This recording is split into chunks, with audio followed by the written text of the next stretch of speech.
What I've learned being a top producing realtor is that about 95% of real estate agents want nothing to do with the first-time home buyer. So in this video, I want to do two things. I want to share what most realtors won't tell you about because they're quite frankly too concerned with closing more sales. And then I will extend an offer that I will help you find the type of property that we're going to talk about today or introduce you to a great agent if you're outside Washington. So let's get into this.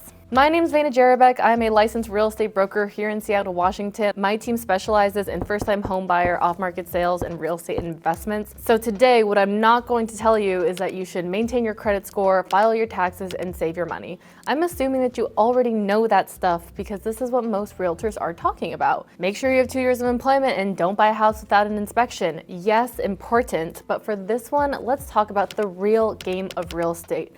How to think about real estate from an investing and a financial perspective. So the very first thing we want to look at when we're getting ready to buy property is what is this house going to do for me now and what will it do for me in 5, 10, and 30 years? Is this an investment for my own joy and peace of mind for my family? Or should I be buying something that will financially produce a great yield down the line? You guys, we're paying hundreds of thousands of dollars in interest alone when we use traditional loans. So it's extremely important that we maximize on that debt. So let's talk about this. There are really two types of residential real estate, retail and value add. The third type are bad deals. Retail is your standard entry-level, decent condition, move-in ready home. This is what most people buy, and it really is a huge mistake. Now, value add real estate is a property where you can buy into equity or add it at some point. If you get a deal on an entry-level home where you pay $500,000 and it appraises for $550,000, great. You now have $50,000 of value built into your investment. If you're in your 20s or 30s, you're young, maybe you don't have kids yet, you should not buy anything other than value add real estate. Either an instant equity play or a fixer house that you can put some sweat equity into to fix it up and raise the value of the house above what you paid for it. Because yes, you can buy a new house in a high appreciating neighborhood at retail value, but it will take years to wait for that house to appreciate when you could A, spend less on a fixer, and B, build tens, even hundreds of thousands of dollars worth of equity in less time for the same price. So big picture, value add real estate over your regular schmegular retail value home. Close your eyes and take a journey with me. Just think, you buy your first house this year, 3.5% down. It's not in picture perfect condition, but it's not a total dump either. You move in, you live there for 12 to 24 months, slowly fixing it up and making it pretty, and all of a sudden, your $350,000 house is now worth $500,000. After the 12 or 24 months, you buy another light fixer to move into, 3.5% down, and you rent that last house out, and so you start making some positive monthly cash flow. Rinse and repeat, and now look just 5 years into the future.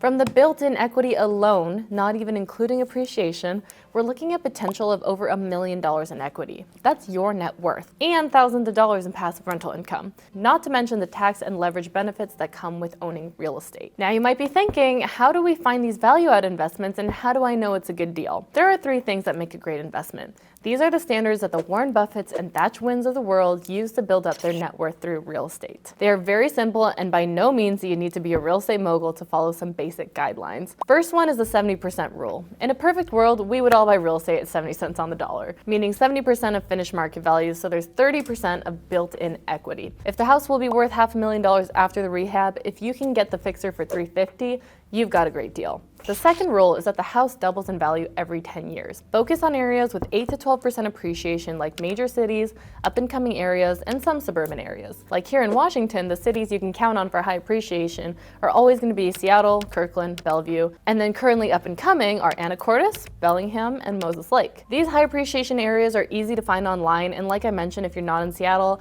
I'm more than happy to connect you with an expert agent in your area, the Vana of your market, if you will. And the third and final piece of a great deal is, does the potential rental income cover the mortgage? Like I said, as long as we're putting down money and taking on interest payments, we want options.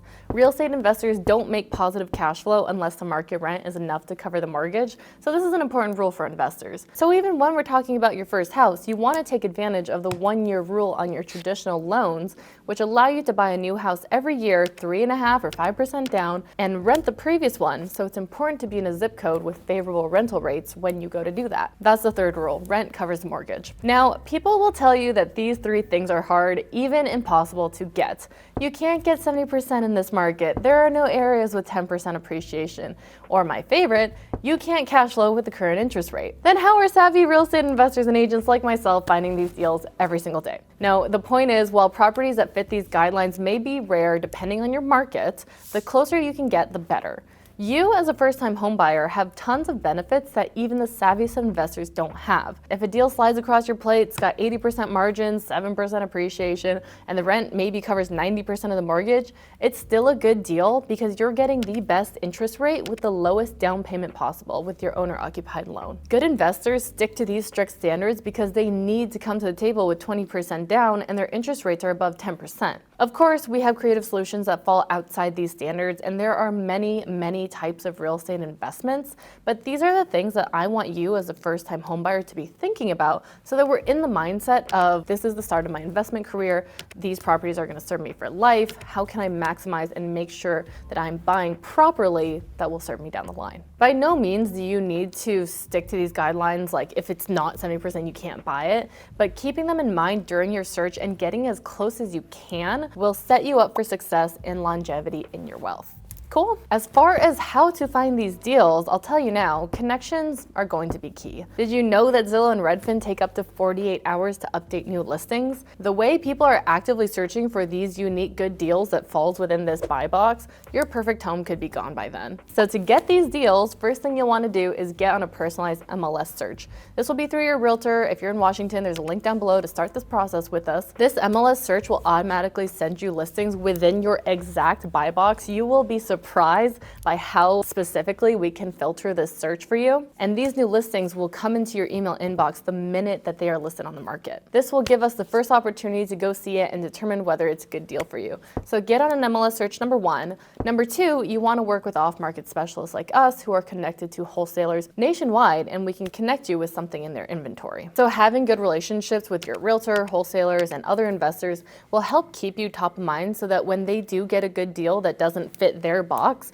they'll send it to you first and give you that opportunity to buy it. It's also going to be important to make sure you're dealing with professionals who will only match you with deals that make sense, as in they're good deals, so that you don't get stuck with a bad deal. If you want to get on our buyers list, we source deals here in Washington. There's a link in my bio. Again, if you're looking at another market, let me know. I can totally connect you with someone qualified who will help you find those off markets in your area. But working with someone who can A, connect you with new listings right when they become available, and B, keep tabs on those off market opportunities for you will maximize your success in buying a great first home. So at the end of the day, this is only the first video of this first time homebuyer series we're putting out. I'm not saying become a real estate mogul. Real estate is an amazing vehicle to build your wealth for so many different reasons, but it starts with one, right? That's why this is the first time homebuyer series. I believe everyone in America can work their way to buying their first house 3.5% down. You know, get your credit right, make sure your taxes are filed properly and you're saving for a down payment 100%, but the name of the game here is to work your way to buy multiple houses within the next few years so that you're setting yourself up to someday get your bills covered by your monthly cash flow and free yourself from having to work for money. So if that's all cool and dandy with you and you're ready to get started, we've got links down below to either book a call directly on my calendar or tack onto our buyers list to share exactly what you're looking for, and so when that opportunity arises, we can reach out to you. Either way, I would love to meet you, learn about your real estate goals, and get you started on the right track, so please reach out. Looking forward to meeting you.